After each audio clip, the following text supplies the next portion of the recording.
नमस्कार, आप देख रहे हैं देवभूमि समाचार और मैं प्रियंका मलिक हाजिर उत्तराखंड की तमाम छोटी बड़ी खबरों के साथ। लेकिन सबसे पहले नजर इस वक्त की हेडलाइंस पर। सीएम धामी ने की विधानसभा के विकास कार्यों की समीक्षा बैठक। पौड़ी लोकसभा से 12 विधायक हुए शामिल, मगर कांग्रेस विधायकों की अनदेखी पर उठ रहे सवाल।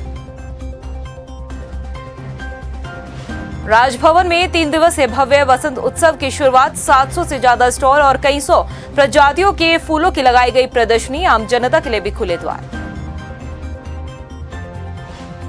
हल्द्वानी वन प्रभाग में बनाए गए 8 अमृत सरोवर। गर्मियों में वन्य जीवों के लिए पानी की किल्लत होगी दूर।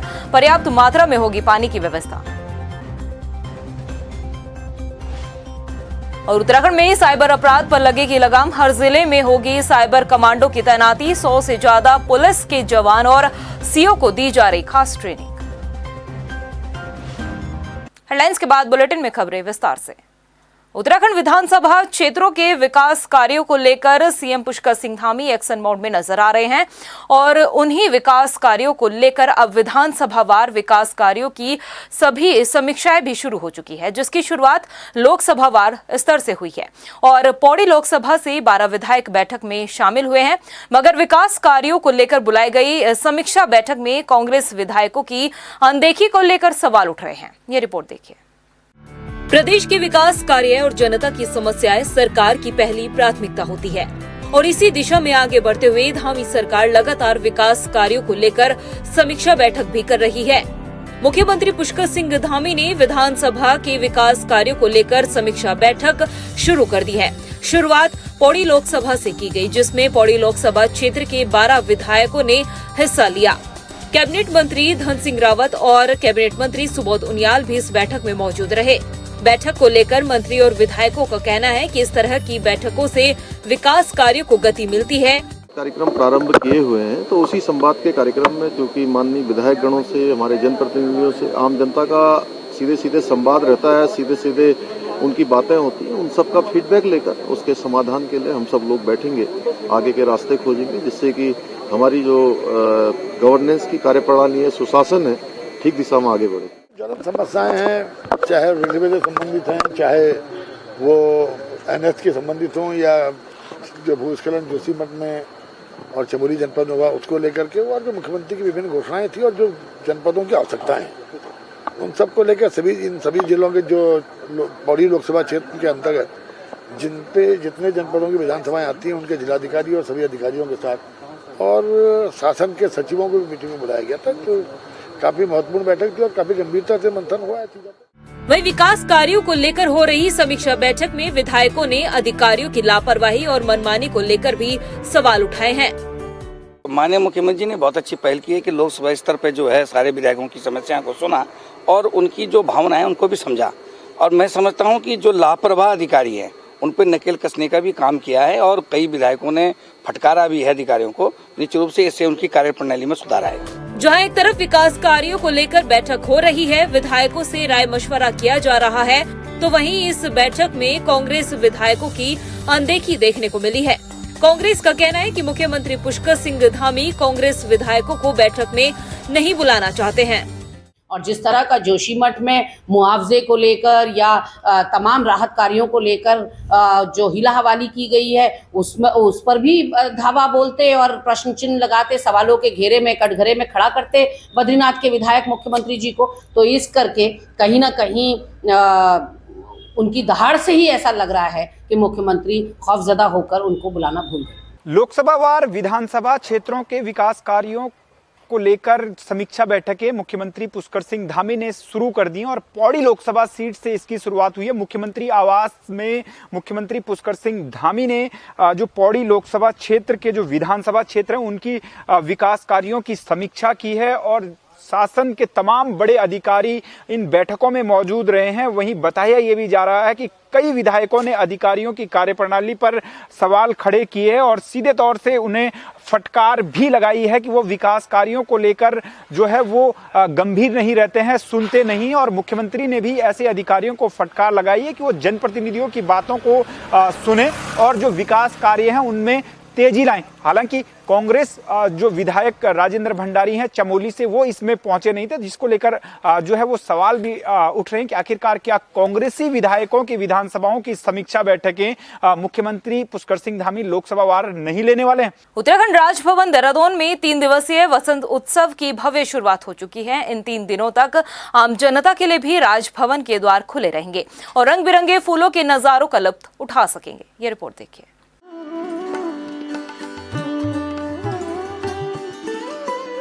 अगले 3 दिन तक उत्तराखंड की राजधानी देहरादून में फूलों का रंग बिरंगा संसार नजर आने वाला है। अलग अलग प्रजातियों के फूलों की तस्वीर उत्तराखंड राजभवन परिसर की है। राजभवन में वसंत उत्सव 2023 का शुभारंभ हो चुका है। आप भी यहां आकर मन को तरोताजा करने वाले इन नजारों का लुत्फ उठा सकते हैं। 3 दिनों तक राजभवन में चलने वाले वसंत उत्सव में 700 से ज्यादा स्टॉल और कई सौ प्रजातियों के फूलों की प्रदर्शनी लगाई गई है। इसके साथ ही राजभवन में कई प्रतियोगिताओं का भी आयोजन किया जा रहा है, जिसमें बड़ी तादाद में स्कूलों के छात्र शिरकत कर रहे हैं। राज्यपाल लेफ्टिनेंट जनरल गुरमीत सिंह का कहना है कि इस बार वसंत उत्सव कई मायनों में खास है, इसलिए वो आम जनता के साथ उन पर्यटकों को भी राजभवन में आने के लिए आमंत्रित करते हैं जो भी अगले 3 दिन तक राजभवन आ सकते हैं। आज 3 दिवसीय स्प्रिंग फेस्टिवल का उद्घाटन किया गया है, शुभारंभ किया गया है वसंत उत्सव 2023। सच कहूं तो आज का दिन बिल्कुल अलग ही लग रहा है, क्योंकि आज जो हमारे पुष्प की पार्टिसिपेशन है, हमारे कृषकों की पार्टिसिपेशन है, आज के इस इवेंट के अंदर में बहुत नई चीजें हैं जो पहले नहीं हुई है। पहली बार है कि ये स्प्रिंग फेस्टिवल 3 दिन का है। वहीं इस मौके पर मुख्यमंत्री पुष्कर सिंह धामी का कहना है कि उत्तराखंड एक ऐसा राज्य है जहां पर फूलों की खेती सबसे ज्यादा की जाती है और यहां के बेहतरीन फूल दिल्ली और बड़े बाजारों तक पहुंचते हैं।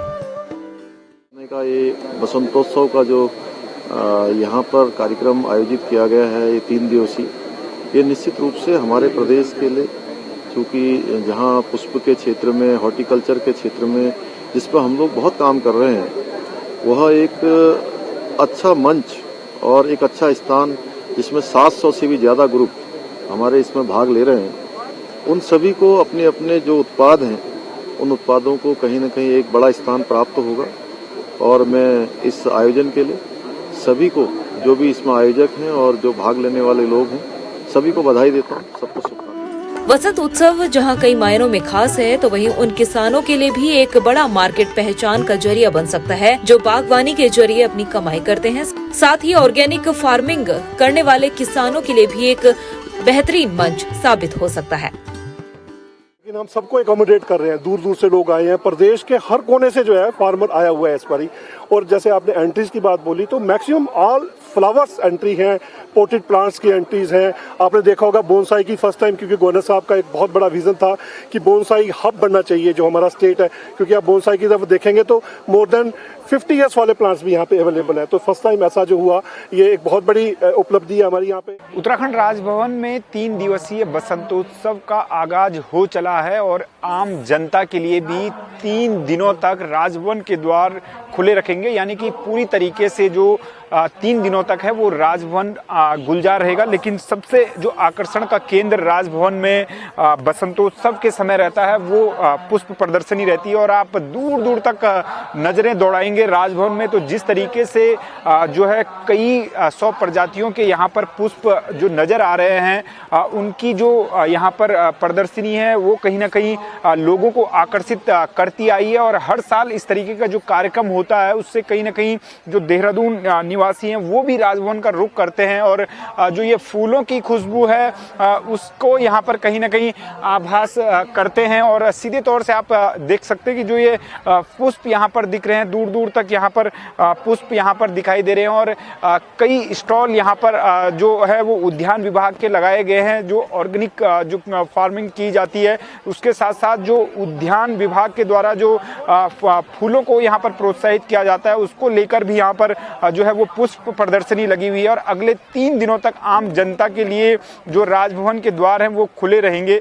लोग आ सकते हैं और यहाँ पर जो पुष्प हैं उनका दीदार कर सकते हैं, जो उनकी खुशबू है उसको महसूस कर सकते हैं। और सीधे तौर से कहें तो जो स्टॉल यहाँ पर लगे हुए हैं उनका भी यहाँ पर आम लोग दीदार कर सकते हैं। अगर उन्हें कोई चीज़ यहाँ पर स्टॉलों से पसंद आ सकती है तो उसकी खरीदारी भी कर सकते हैं। और सीधे तौर से एक और चीज़ देखें तो जो राज्यपाल हैं उन्होंने भी लोगों से अपील की है कि वो अगर यदि फूलों से प्यार करते हैं और राजभवन आना चाहते हैं, जो पर्यटक भी हैं वो भी यहाँ पर अगले 3 दिनों तक आ सकते हैं।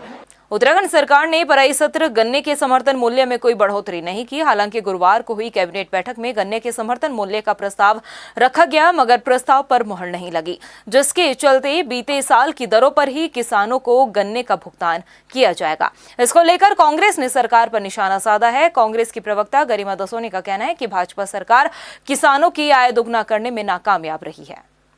गन्ने का समर्थन मूल्य में कोई बढ़ोतरी नहीं हो रही है और वहीं बकाया भुगतान जो था किसानों का वो नहीं हो पा रहा है। ऐसे में सीख ली जानी चाहिए छत्तीसगढ़ की सरकार से। अभी हम ताज़ा छत्तीसगढ़ से लौटे हैं और बहुत खुशी व्याप्त है लोगों में माननीय भूपेश बघेल जी की सरकार को लेकर। जो मिडिल क्लास और लोअर तबका है उनके लिए तो अभूतपूर्व कार्य किया है। किसानों के लिए गन्ना समर्थन मूल्य हो, चाहे दवाइयों में 70% की छूट हो, ये सारे वो काम हैं जिससे आम जनजीवन अफेक्ट होता है। और धामी जी से तो मैं कहूंगी कि सीखने में कोई गुरेज नहीं है। वहीं बढ़ती महंगाई की मार के विरोध में कांग्रेस महिलाओं ने देहरादून की सड़कों पर उतरकर केंद्र सरकार के खिलाफ जमकर नारेबाजी की और पुतला दहन भी किया। गैस सिलेंडर के बढ़ते दामों को लेकर कांग्रेस महिला अध्यक्ष ज्योति रौतेला ने कहा कि जिस तरह से सरकार लगातार महंगाई में बेतहाशा वृद्धि कर रही है और अब गैस सिलेंडर के दाम भी बढ़ाए हैं, उसका सीधा असर आम जनता पर पड़ रहा है। तो आज जो कि इतना ज्यादा आप देख रहे हैं कि 1150 रुपए दाम बढ़ चुका है, तो हम पूछना चाहते हैं कि कहाँ है वो झूठी मूर्ति, कहाँ है वो झूठी औरत जिसने इतना ड्रामा उस समय किया और आज जो गरीब की रोजी रोटी छीनने का काम भाजपा सरकार कर रही है तो चुप्पी साधे बैठी है वो महिला। और हम कहते हैं कि अगर उस महिला के अंदर इंसानियत और शर्म है तो हम कहते हैं कि केंद्र सरकार से वो गुहार लगाए कि गैस के जो दाम बढ़े हुए दाम है उनको वापस ले। जिन महिलाओं के वोट के बदौलत ये सरकार बनी है बीजेपी की, उन्होंने उनके किचन पे दिन प्रतिदिन प्रहार कर रहे हैं। हर तरह की महंगाई, दाल महंगी हुई, सब्जियां महंगी हुई। और आज आपने फिर से देखा कि इन्होंने जो एलपीजी गैस सिलेंडर उसका 50 रुपए फिर बढ़ा दिया और जो कॉमर्शियल सिलेंडर था उनको 350 रुपए बढ़ा दिया है। 1100 रुपए का एक सिलेंडर भरना एक महिला के लिए उनके किचन पे प्रहार है, जो ये सरकार बार बार किए जा रही है और हम इसके खिलाफ प्रदर्शन कर रहे हैं। वहीं हल्द्वानी वन प्रभाग में इस बार गर्मियों के सीजन में वन्य जीवों को पानी की परेशानी से जूझना नहीं पड़ेगा। वन प्रभाग द्वारा 8 अमृत सरोवर बनाए गए हैं जिसमें पर्याप्त मात्रा में पानी की व्यवस्था की गई है।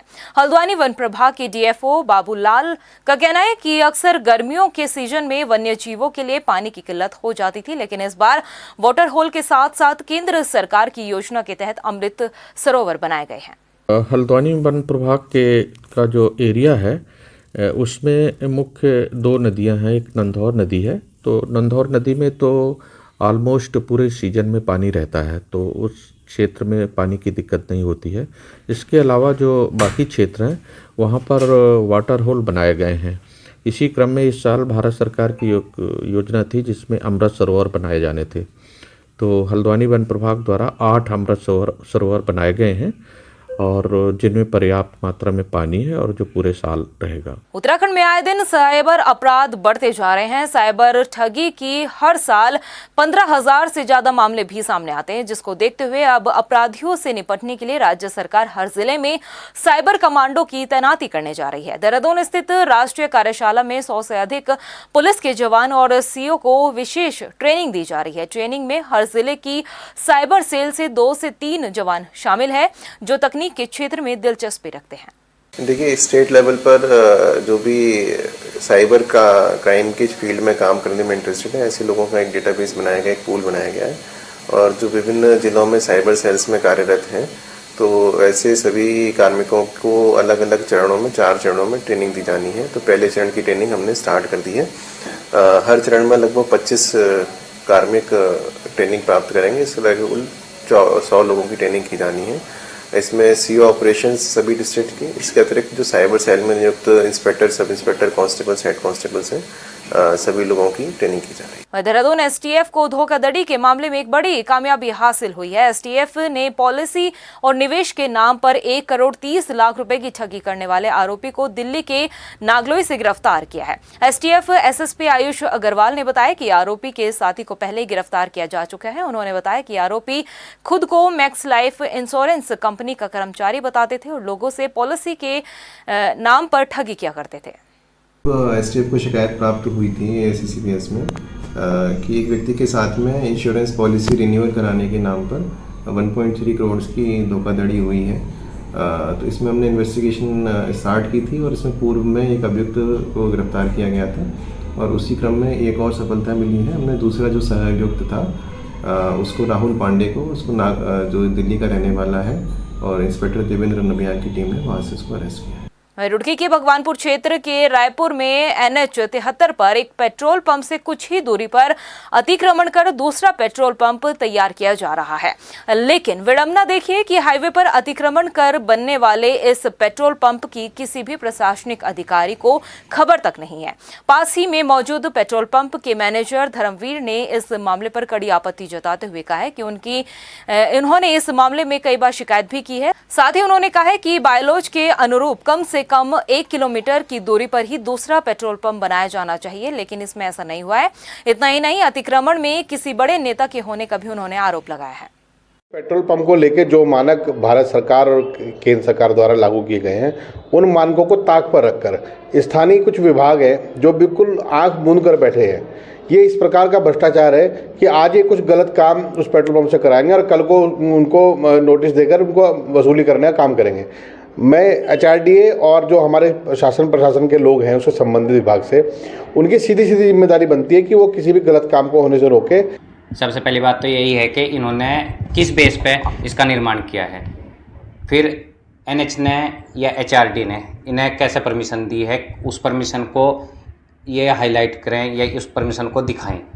ये अवैध निर्माण करते जा रहे हैं और अभी एक नया निर्माण करने लग रहे हैं। जो सर्विस लेन है उस पर भी इन्होंने डिवाइडर बनाना शुरू कर दिया है। तो सबसे पहली बात तो है इसकी जांच की जाए कि ये किस हिसाब से इसे बनाने जा रहे हैं। वहीं रुड़की में भीम आर्मी भारत एकता मिशन के प्रदेश अध्यक्ष महक सिंह के नेतृत्व में प्रदर्शन कर राष्ट्रपति के नाम ज्वाइंट मजिस्ट्रेट को ज्ञापन सौंपा है। ज्ञापन में बताया कि राजस्थान के भरतपुर के घाटमीका में जुनैद और नासिर की निर्मम पिटाई के बाद हत्या कर दी गई थी, लेकिन आरोपियों के खिलाफ अब तक कोई कार्रवाई नहीं हुई है। राजस्थान सरकार के खिलाफ नारेबाजी करते हुए पीड़ित परिवार को आर्थिक सहायता और CBI जाँच की भी मांग की है। कानून व्यवस्था पूरी तरह से राजस्थान और हरियाणा प्रदेश के अंदर ठप है। प्रशासन अपना पूरी तरीके से काम नहीं कर रहा है, सरकार पूरी तरीके से काम नहीं कर रही है। अब बात मुस्लिम समाज से संबंधित है, इसलिए सब लोग अपना पल्ला झाड़ने का काम कर रहे हैं। हमें आदेश हुआ है एडवोकेट चंद्रशेखर आज़ाद जी का ज्ञापन के माध्यम से अपनी बात रखने का। अगर तब भी हमारी बात नहीं सुनी जाती है तो फिर हम पूरे देश में एक बड़े आंदोलन की तैयारी में होंगे। प्रदेश की खबरों में इतना ही, फिर हाजिर होंगे कुछ खास खबरों के साथ। अब तक के लिए मुझे दे इजाजत, नमस्कार। सीएम धामी ने की विधानसभा के विकास कार्यों की समीक्षा बैठक। पौड़ी लोकसभा से 12 विधायक हुए शामिल, मगर कांग्रेस विधायकों की अनदेखी पर उठ रहे सवाल। राजभवन में 3 दिवसीय भव्य वसंत उत्सव की शुरुआत। 700 से ज्यादा स्टॉल और कई सौ प्रजातियों के फूलों की लगाई गई प्रदर्शनी। आम जनता के लिए भी खुले द्वार। हल्द्वानी वन प्रभाग में बनाए गए 8 अमृत सरोवर। गर्मियों में वन्य जीवों के लिए पानी की किल्लत होगी दूर, पर्याप्त मात्रा में होगी पानी की व्यवस्था। और उत्तराखंड में साइबर अपराध पर लगेगी लगाम। हर जिले में होगी साइबर कमांडो की तैनाती। 100 से ज्यादा पुलिस के जवान और CO को दी जा रही खास ट्रेनिंग।